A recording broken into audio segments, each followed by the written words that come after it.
What's up, DSA family? It's Johnny Five back again with another edition of our episode, the Stay Ready podcast. We're super excited to be here. With me, as always, my co-host, the Guru Bill Davis, and Mr. Mariner Alvin Davis. We're super excited to have what we talk about today. We got a lot of great things to talk about. There was a ton of stuff going on with the playoffs, the Astros and the Rays, the Dodgers and the Braves. The Astros coming down from 0-3. That's a huge comeback for them. That was awesome. The Dodgers also a big deficit, being down 1-3, coming back. That was really cool to see. So let's kind of jump into that. As you guys know, Dusty Baker's good friends with Bill and Alvin from Sacramento. So let's start there with the Astros. Coming back 0-3 in the series, let's talk about, the mindset and the abilities that it requires for that to happen, because that's a tough situation, coming back from being down, one game away, you're done. And it's tight. Everything has to be on point. Everything has to be perfect. So let's kind of talk about the mindset and the abilities of what it takes to come back from the 0-3 deficit that we saw.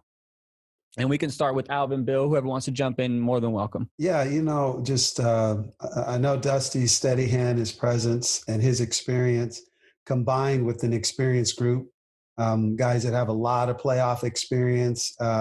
They have a lot of time, leading the division over the last few years and being the team to beat in the American League West and one of the strongest teams in the American League. So, they've had a target on their back. And so it's not really surprising, that they had the mindset, like you mentioned, Johnny, that comeback mindset. And, some of the things that we read in the media was, they just had a meeting after they went down 0-3, a players only meeting, and just said, hey, we're not ready to go home yet. And, a ton of talent and, a steady hand at the lead, a good organization providing them with the information and the preparation that they need. So really cool to see, raising it up, taking it all and went on to the World Series. But to not phone it in, I guess, is our focus, to take it to Game 7 where, anything can happen. I think one of the things that impressed me, particularly about the Astros run in that particular series, was they were pretty bad early in the series. Defensively, everybody saw Jose Altuve going through his struggles. Like you said, they could have very easily, Alvin, just mailed it in. Down 0-3, we haven't been playing well. If this continues, we're not going to win the games that we need to win to extend this thing. Instead, they embraced Altuve. He's proven he deserved to be embraced. He's proven in a playoff setting over a season what he can do and what he means to that squad in particular. They embraced him and stuck together as a team. And like you said, they decided we're not ready to go home. And I know that through experience, the winning that the Astros have done, and eliminate the controversies, okay? The winning, the day-to-day winning, and that's what developed the mindset that they take into the playoffs and say to themselves, you know what? We know we can play. We know we can compete. We're not going to give it to you. You're going to have to beat us to get it. And I think that was a strong piece of them being able to extend that series and get it to Game 7 and have a chance in Game 7. But at the end of the day, we know bounce of the ball, a play here, play there, not being able to take advantage of an opportunity can be the deciding factor in one particular game. Yeah, absolutely. I agree. So that's pretty cool. I didn't know that they called a team meeting like that. That's really awesome to know. So obviously they had no coach in there. That was all player standpoint. So what about like from the coaching standpoint? How do you feel? What are you going through as the coach at that point? What's running through your mind? How do you attack the game that way? Do you change things up? Do you stay with what you were doing the whole time? Like how do you kind of approach when you're down 0-3 to keep going and get to that Game 7? What is it that your mindset of a coach in that position? Yeah, well, I know that there's no reason to think too far down the road. Obviously, you have to think ahead, like Dusty, his staff, especially regarding the pitching. You have to think ahead and just make sure you guys know from the tournament environment that you don't run out of pitching. You at least have to give some thought to it. At the same time, you balance that out with we have zero margin for error. So, if a guy has a really, really bad day, then you got to go to plan B and then to plan C and plan D because you're fighting to stay alive that day. But, I think in a relatively short period of time, I just would, see the scenes of the hugs, after the game, after the wins, after big moments in the game, how the players were coming over and dapping up Dusty and Dusty was dapping them back. And you could just see the culture that's been built in a relatively short time. And as you mentioned, Bill, just having overcome the controversy and a lot of things that were said that they earned. We're going to call spades on our podcast, right? We don't take too kindly to cheaters, but at the same time, that's a very talented group. And they went out and displayed that. And I just think for our young viewers and all of our athletes, just the lesson, we talk about it all the time, never give up. But that was it. Like you mentioned, Bill, they could have just rolled over and said, hey, it's not our year. We're down 0-3. The Rays have gotten the breaks. The Rays have played well. The Rays have gotten the big hits. The Rays have made the plays on defense. It's just not our year. And you didn't see that. You saw fight. And that's what it takes. And that's what we're trying to instill through DSA, right? Yeah. You fight to the end because you never know what's going to happen. Right. And there's two parts to the equation, coaches and players. Each group has its own responsibilities in a competition. And so coaches' responsibilities are to prepare the players, provide them with the information, with what they need on a particular day to be able to perform. Mm-hmm. That said and done, players' responsibilities go out and execute, and take advantage of the information that they're given, compete as hard as they can, give their best every time they go out, and that's one of the principles. Those are the things that we talk to our kids about at DSA. You have to learn how to compete. You have to have short memory. When things are going bad. Yep. Okay. You have to have belief in self, which I think goes a long way with the Astros. They're a proven commodity. They know they can compete. They've won in the past. So that belief in self helps carry you through the rougher times. Right. With our youth, we have to build that. They haven't had that opportunity in life to be tested and proven, right? And show themselves that, you know what, we have it in us to be successful. And so we're trying to build that culture within DSA, bring kids to the mindset that I can be successful. I can overcome obstacles. Whatever barriers are in my way, I'm going to find a way around them or over them or through them, whatever's called for, so that I can get to the other side and continue my path to success. Absolutely. And I think the Astros are a perfect example of that.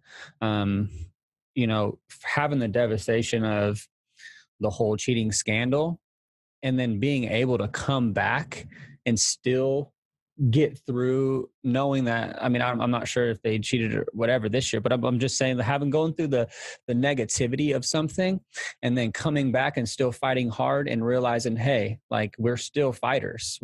They went through the worst you could go through in the game, got caught cheating. Like, it's the worst thing you could do. But they're like, hey, on the flip side, we're still gamers. We're still ballers. We're still working hard. I mean, and they proved it that they could still hit. They rake. Correa's tough. I mean, in the series between the A's and them, I think there was 14, 15 home runs in like the whole series, if not more. They were hitting. I'm like, man, these guys can still hit. And that's the thing is they came back from something so so negatory that they still thrived and the positive things. So that's something good that I think is a good example for us that, you know, our kids, they're going to go through so much negativity, the worst of the worst, the worst of the worst. But if you stick together, you show each other, you love each other, you work hard, you still have a fighting chance. No matter what the situation was down here, you always have this situation to take it up here again. So I think that's a beautiful thing to look at in that situation is, you know, they've come a long way and they did well and they performed well and they deserve to be where they were at. So, yeah. And I think also, you know, we have to give credit to the Rays and kind of look at their situation too. Cause, you know, on the flip side of that, they were the team that was up 3-0 that only needed to win one more game. And then they're on to the World Series, right? So this is for the championship of the American League. Yeah. And now all of a sudden they find themselves in a game 7. And, you know, so for them to rally and to hold it together and, you know, to have two teams go into game 7 feeling like, hey, you know, we got to win. Neither team saying, you know, oh man, it's just not our year. Or, you know, a lot of times when you have that big lead, the choke label comes out, right? Yeah. People start talking about you're choking and, you know, you're going to give this series away. And, you know, it's only happened one other time, you know, and all of these things can get in your head. And I know we've talked a lot on our podcast, you know, podcasts we've done before about the mental aspect of the game and to go out there, you know, to stay focused on the thing that's most important. And that's executing one pitch at a time, whether you're on defense, whether you're on the mound, whether you're in the field, whether you're on the bases, because, you know, as you guys have seen, as we've all seen, these games have had momentum. It's been obvious. You know, they say, you know, there's no momentum in baseball. That's not true. We've seen a lot of momentum swings. We've seen a lot of emotion demonstrated by these players, which we all love because we know that it means a lot to them. You know, when they're demonstrating that kind of emotion. But the bottom line is you got to be able to narrow all of that down. We talked about the funnel, right? In former podcasts, in previous podcasts, you know, just funneling down to execution, blocking out all of that extra stuff, giving yourself the best chance to execute whatever it is the game is putting in front of you. And I know that's another attribute of DSA that's incorporated into the training and incorporated into the culture of DSA. Yeah. And I like what you're saying there. Making sure, what I'm gathering is, you know, is making sure we're playing the game the right way. Every chance we get, we're taking advantage of it. We're not making the mistakes, the little mindset mistakes and things like that.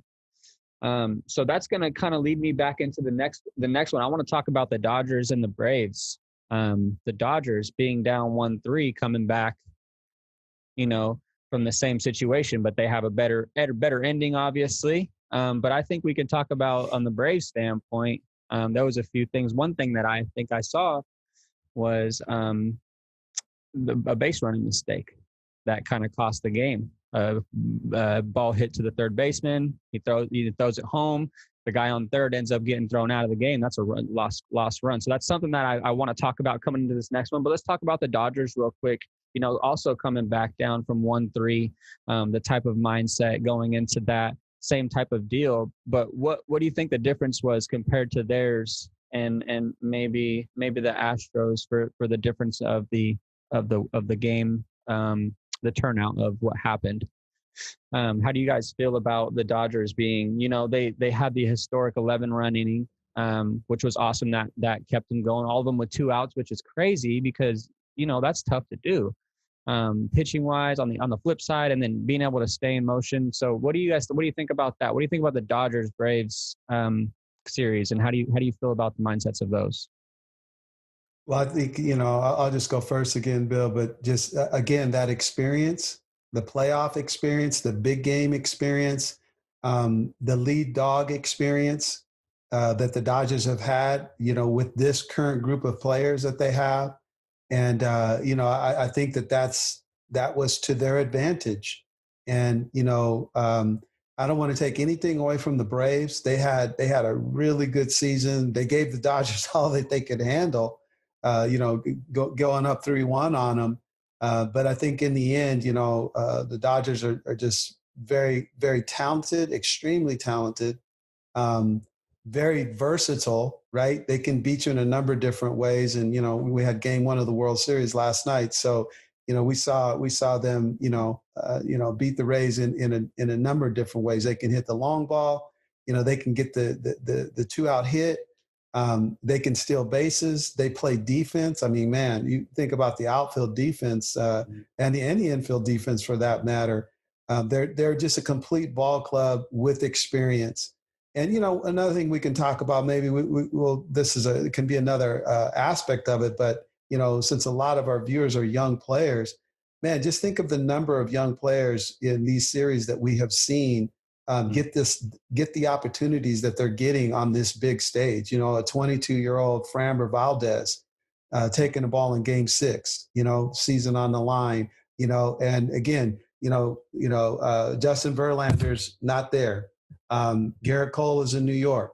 Charlie Morton's in Tampa Bay. Some of those guys that they've counted on in the last few years that you feel really good playing behind weren't there. And the young guy takes the ball and steps up and get it done. I think about a Julio Urias, who, even though he's still a very young guy, is very, very experienced because he's been in the mix since he was a teenager, because that's how good the Dodgers have been, But, you give him the ball, for the last 3 innings, he gets you 9 outs in Game 7, and with just calm, lights out, trusting his talent, trusting his training, mentally focused. And so, there's a lot of good lessons to learn from watching the Dodgers and the Braves.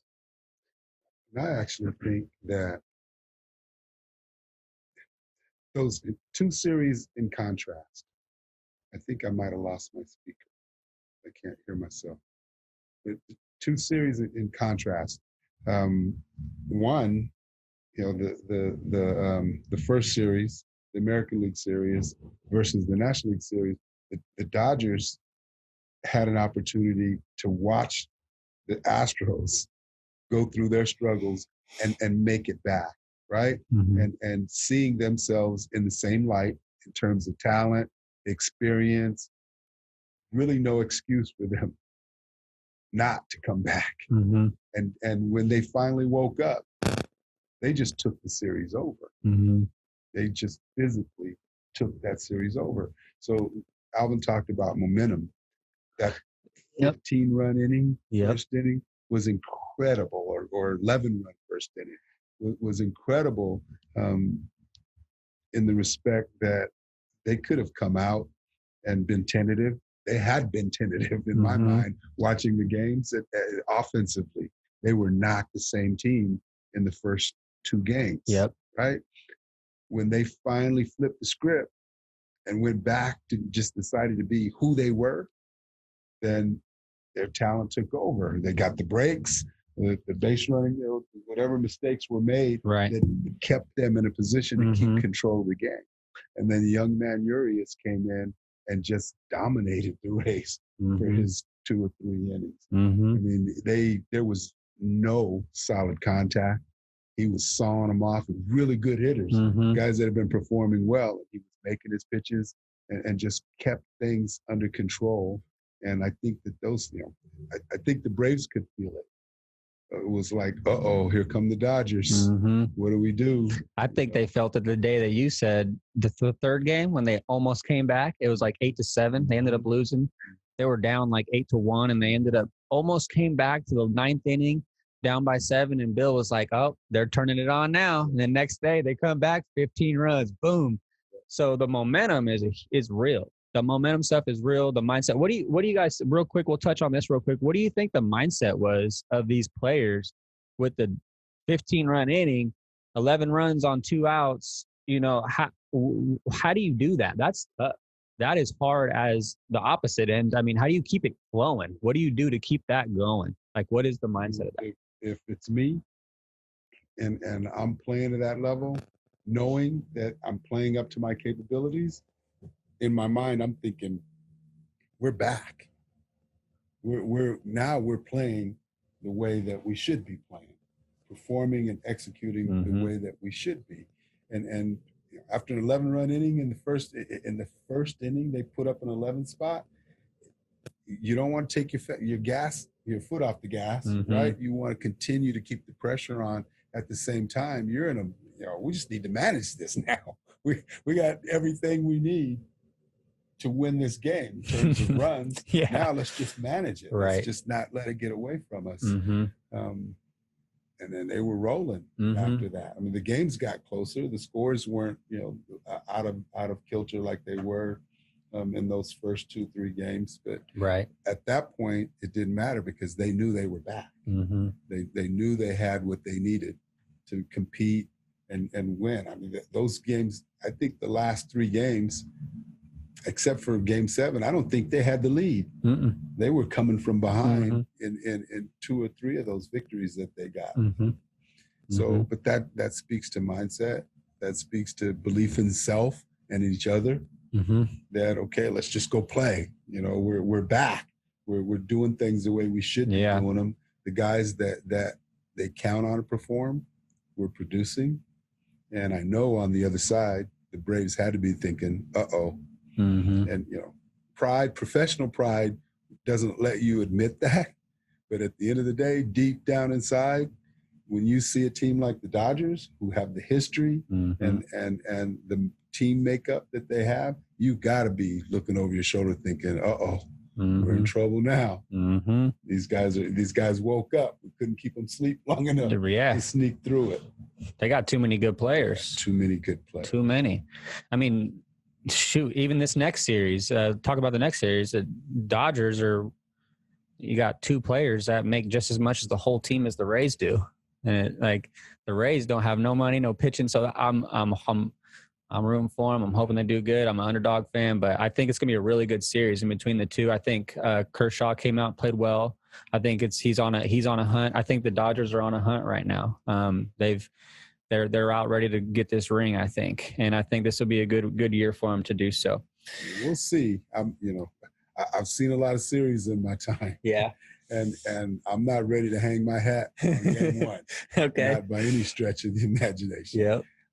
And the Rays do have pitching. Yeah. We'll see if it performs, but they have the arms. They're capable of making this go the full gamut. I hope so. And I think that it will. I think it will go 7 games. Yeah. I hope so. What about you, Alvin? What's your take on that? What do you think? Yeah, the same. I always flip into baseball fan mode when we get to the World Series, and I just love Game 7s. I just love a winner take all, and just seeing 2 teams. Just think about the things we see on Game 7. We see pitchers coming back on 1 day's rest, and just pulling out all the stops. And a lot of times the Game 7 just gives us the best that the sport has to offer. Guys just saying, "Hey, Skip, I got all off season to rest," or Skip, we may never be in this position again, and I know, we talked about, about Mr. Kershaw and his playoff experience, but, for a guy who played, a little bit of time in the big leagues, we never even got close to the playoffs. So to tie those 2 things together, man, to have the opportunity to play in the World Series, and to have earned it the way both of these teams had to earn it because they were stretched to win their leagues. And so, I'm hoping to see the best that both teams have to offer. And like you said, they both have a ton of talent. And if they're able to execute, we should see some really, really good baseball games every time these teams take the diamond. And I wouldn't be surprised if it goes 7. And man, that's going to be something to watch. Yeah, I agree. I think it's going to be some good baseball, knowing that it's a shorter season. Arms are a little bit more fresher than usual, less hacks throughout the year. So, guys are a little still in shape and stronger, less fatigue, things like that. So I think it's going to be a strong, good baseball series. I think it's going to be awesome. But Alvin, you mentioned something about the off season. Let's talk a little bit about that. Now, you got all these teams who are done now. He got 2 left, and then the rest are there. So what is the off season? What should the off season look like for these guys for training wise? What does it look like for these guys? Like, should they be taking the time to go over their swings, change in body styles? What is your take on that? What do you think the off season should look like for these guys? Well, because we didn't qualify for the playoffs or the World Series, the Mariners, we're into our off-season program, and we have a group of players over in the desert right now, inside of a bubble, doing a fall development league with 5 other organizations that are there, working out, playing games, pretty close to the instructional league that we used to do a few years ago. But the reason that I brought that up from the professional standpoint, and I think there's a tie-in with DSA as well. Absolutely. It's really, really hard to make changes when you are in the middle of competition. Players, we want them to focus on competing and executing, and so it's really hard to make big changes, big swing changes, or for a pitcher to learn a new pitch, for players to get stronger. When you're playing every day at the professional level, you're looking to maintain, because everything is about that night's game.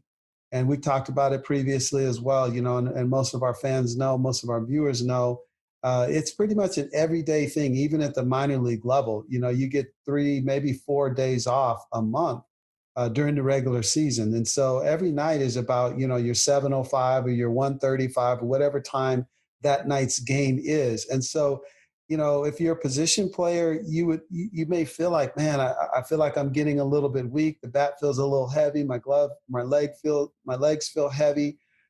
You can't go to the weight room and blow it out, knowing that you got, time to recover, and you don't have to worry about injury. So now's the time that our players can get stronger. If they need to change their body composition, maybe they need to put on some more muscle, or maybe they need to lean up. They need to change their diet. They can focus on that rather than having 7:05. I'll just use that from now on, always lurking in the background. I'm not going to change my diet because, it's 7:05 and I got the ball tonight. Whereas now you can kind of take a step back from that and say, hey, let's focus on your nutrition. Let's try a few different things that might help you to lean up, or it might help you to put on some weight. Again, I work with younger players. Some of them need mass. They need bulk. It needs to be good weight, but they need to put on weight, because as you mentioned, Johnny, under normal circumstances, it's a long season and it's a grind.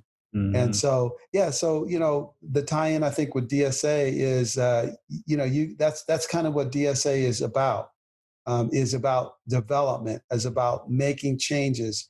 And so, I think for the players to have that openness, and, of course, you guys can inform me on, you're getting ready to start playing games, a development league there in the Sacramento area. You inform me of how, those two balance out. Mm-hmm. Well, one of the things that I talk to the kids about pretty consistently is the difference between mindset of workout and practice sessions and then what you're trying to accomplish in games. And that, the things that we work on in a hitting session, I want focus on particular movements, particular, if it's lower half or what they're doing with their hands. I want their focus on that.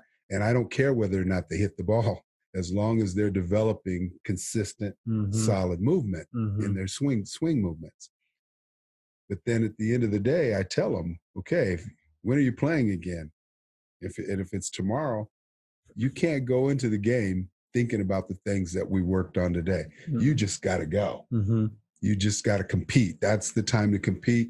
You're focused on what the task is at hand. And we're talking about hitting, you're trying to hit the ball hard every time, but you're not worried about what your body is doing in the middle of a game. If you are, you're not going to be successful. So when we're making swing changes, I talk to them, and most of the time we're making swing changes, because we're talking about young kids who either haven't developed they don't know to develop the proper movement patterns, or they've developed poor ones and we're having to break down old muscle memory, and build new. Mm-hmm. We talk about the process and the expectation that you're not gonna go out tomorrow and hit bombs from 30 minutes worth of work that we did today. You have to trust the process. If we're going to make major changes, we look to the off season for that, to the non-playing periods. With kids, there's a little bit of body development that comes into play, but with the youth, it's mostly about building foundation, getting them into the right habits, getting them into the right movements, whether it's fielding, throwing, hitting, whatever the skill is, is building the right habits into what they do. Then in the off season, when there's no games, we can focus more on it, but it's preparation for when the games start again. So there's some definite parallels to what we're saying between pros and amateur, because off season, not only what we didn't talk about was rest periods, right, and giving your body a break from the grind of playing games and the mental piece of it, of it being sharp all the time. So we want to make sure that our kids understand that that's the process, that what we're working on now isn't for today, so to speak. It's for this time next year or the year after that, or whatever their goals are overall, their long-term goals. We're building towards that with what we do. Yeah. I mean, at the end of the day, the formula is the same. The formula for success is always the same, no matter what level you're at. So I think I think we're very blessed here to have, from the tippy top pro levels all the way down to the little tiny levels, to teach these guys, hey, like, look, we have guys that are pros that are doing the same things you guys are doing. They're just doing it 100 times more, over and over and over again. They've done it their whole life. And we're just trying to teach you guys the same success formula to get there. And when preparation meets the opportunity, that's the definition of success. Everybody wants to be successful in life. So if we want to be successful in baseball, we got to take the time to prep. When we get that opportunity on the field, we become successful. That's how it is. So for us DSA guys, for our DSA listeners, take this time, understand that. That's why we're so huge on the winnings and things like that is great. But at the end of the day, when you're 15, you're 16, you're 12, you're 10, unless none of that matters. Winning and losing, none of that matters. The development, the preparation, the getting to the college level, and unless you're getting to up there and you're being successful at a college student or above, then really none of the stuff matters. Take the time to prep yourself. Take the time to prep your students. Take the time to prep your athletes for the time being. So whenever we send our athletes off to you, Alvin, they're always going to remember Bill being the guy to prep them to get them to you guys. And then, that's how it's always going to be. That's how we want to be remembered. So whenever they move on from our organization, they're always going to remember where they learned their prep game from, where they learned their development from. And that's the most important thing at the end of the day, because we can't be with these kids forever. We can't be with everybody forever. So what we do in the meantime to get them prepared for their success to where they want to go is the most important thing that we can do for these guys. And I want to talk about the obsession with games, playing games, as opposed to spending time with development. Kids want to play games. Parents put a priority on their kids playing games when they're at a stage of development when that needs to be flip-flopped. And the focus needs to be on learning how to play the game. And then you play games. You need to play the game to have it all come together, right? But playing games shouldn't be the priority over development. Not at this stage. At this stage, in the youth stage. You got to learn what you're doing. You can play all the games you want to, but if you aren't playing the game properly, learning the things that you need to play, you're really not doing yourself any good. So you could play 100-game season when maybe 25 is enough, and take that other time and put that towards your development. Right. And then use the games to test to see where you are in your development and how well you're coming along. But too many parents put priority on playing games over the development piece. Yeah. And the guru speaks. That's something very, very important. I think we should make sure that we, focus on it. Even us, I know that's something that we're always going to bring to our academy, but even for other people out there who are listening, that's the most important thing for people at the end of the day, developing them, getting them into the next stage and allowing them to remember you from that and being with them the whole way of development.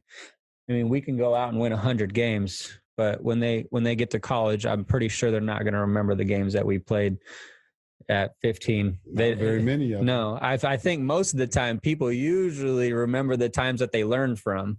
Majority of the time. I mean, if you win so often, you're not even going to remember the wins anymore. So it's no more development. So I think that's a very important thing that you touched on there, Bill. Yeah, and if I could just throw in too, I think a word that hasn't really come up yet is like the word fundamental. We're seeing as we're watching the baseball playoffs or even the basketball playoffs for that matter, we're seeing fundamentals on display, but we're just not talking about it. But what I think for our audience, when you start talking about fundamentals, how important is pitching this time of year in baseball? The ability to command the baseball. We talked about the Dodgers, we talked about the Rays, the Astros, the A's, all the teams that qualified for the postseason. If you make a mistake, they will hurt you. And they can beat you in so many different ways, whether it's that clutch base hit to drive in runners from second or third, or the 430-foot bombs that we've been seeing with regularity during these playoffs. If you can't get the baseball where you want it, you're going to pay the price, and your team pays the price right along with you. So what is the point? What's the connection? In order to be able to command the baseball, you have to be able to repeat your delivery.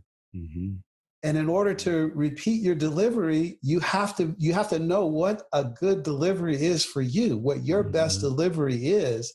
And Mel, you use the term muscle memory to where that becomes ingrained in you. And that's how your body knows how to throw a baseball. I'm just talking to our pitchers right now, but I could also be talking about our infielders and our outfielders as well. You have to be able to repeat the throwing motion. Your feet have to work in a certain way in order to be accurate with your throws, because as we talked about earlier, you miss a play or you miss a throw that you should make fundamentally.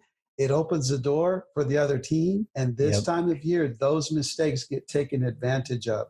So again, working on the fundamentals. When do you work on the fundamentals? And I think one of the questions too, Johnny, that our audience has to ask themselves is, what is the best way to get the results that we're looking for? With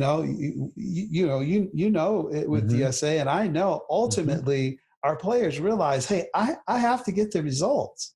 I'm not going to make the high school team, or I'm not going to make the JV team, or I'm not going to get recruited in college if I don't get the results that I'm looking for in competition. But then the question becomes, what's the best way to get that? And to piggyback on your point, Mel, is it by playing a whole bunch of games and not spending time working on fundamentals? Or is it a good, healthy dose of both? Is it working with some folks repetitively over and over again who get an opportunity to observe your development, and they can see the areas that you need to make improvement?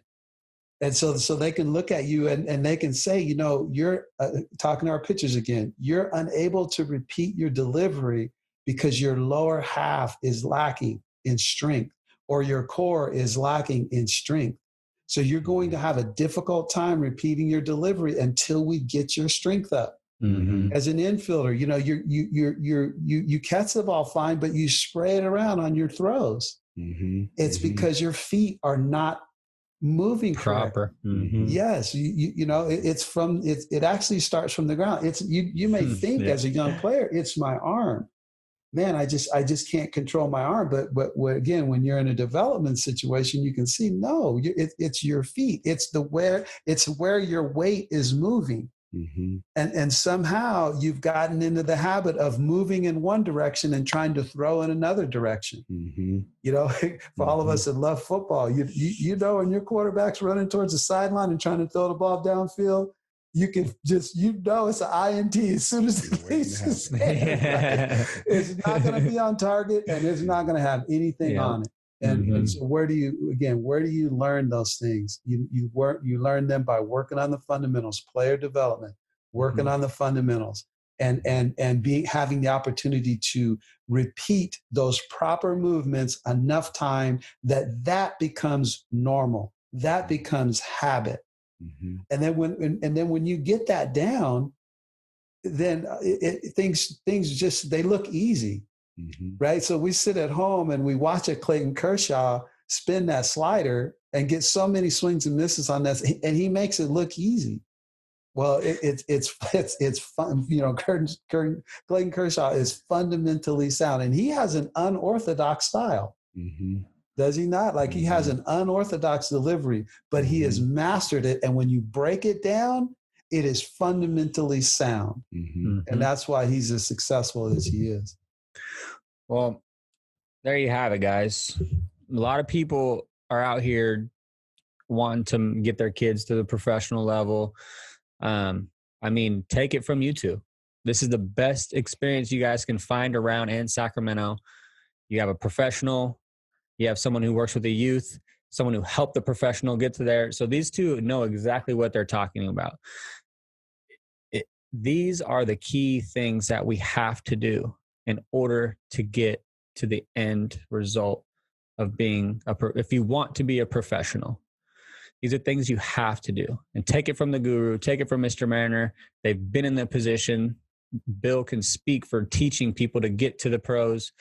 Alvin can speak from the pro level all the way down to us. So guys, if you're listening, please understand that the development, take the time to teach the kids, all that stuff is the most important thing, not the game plan, not the wins, not the trophies. At the end of the day, if our 12-year-old makes it pro, that's our goal. Our goal is for Jude. Our goal is for, all these kids to make it to college. If we could do that, if they can go beyond that, that's our goal. We know we've done our job, and that's the most important thing. And if that's your goal too, if you're here, if you're in this industry to do these things for the right way for these kids, please take this advice and do this exact thing, and understand that our kids will meet your kids down the road, and they'll be playing professional baseball player with each other, because the formula to the success is the same. So with that being said, you guys, I really appreciate what you guys had to say today. We had a lot of great stuff to talk about, the mindsets of the professional, the playoffs and things like that, the grinds that takes, all the way down to our level of what it takes to become the professional, down to the development stage. And that's the most important thing in life, guys, developing yourself to become the best person you can be in life. So with that being said, thank you guys so much for joining us today. You guys can find us on Instagram. You can find us on Twitter, Facebook, all at Davis Sports Academy. For our YouTube guys, if you guys like our YouTube channel, please subscribe, share, like it, Davis Sports Academy on YouTube. We look forward to seeing you guys again in our next episode. And thank you guys so much for tuning in, and we'll be back again.